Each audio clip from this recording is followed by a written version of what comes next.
To replace this bulb, you need to remove the headlight, but first loosen the front grill by undoing these screws using a 10mm socket and a Phillips head screwdriver.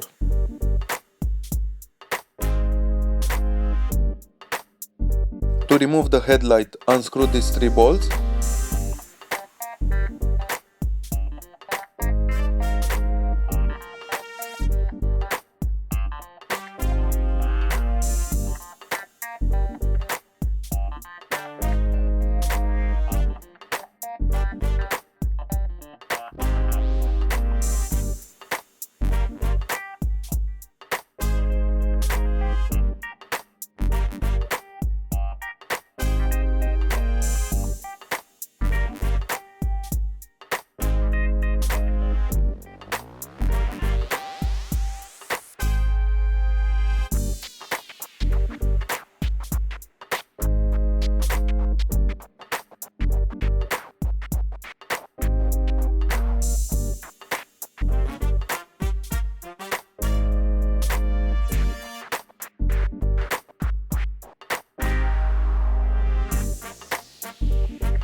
Unplug the connector by pressing the upper safety pin and pull it out.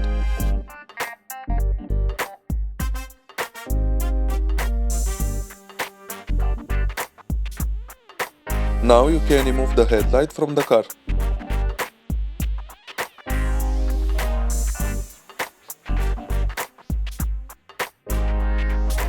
Also unplug this connector. Press the side safety pin and pull it out.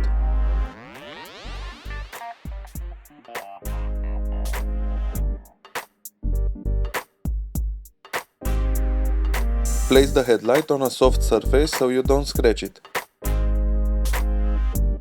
For parking light bulb, twist and remove this cover.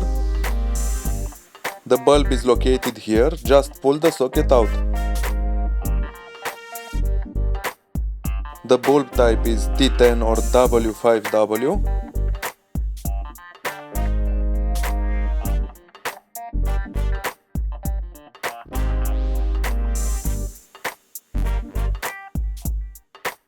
Twist the cover until it closes.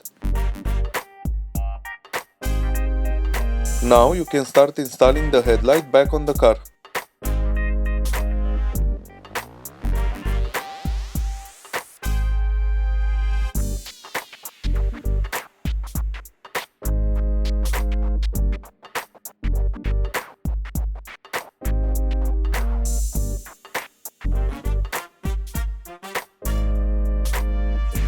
Place all the bolts into position and start tightening them.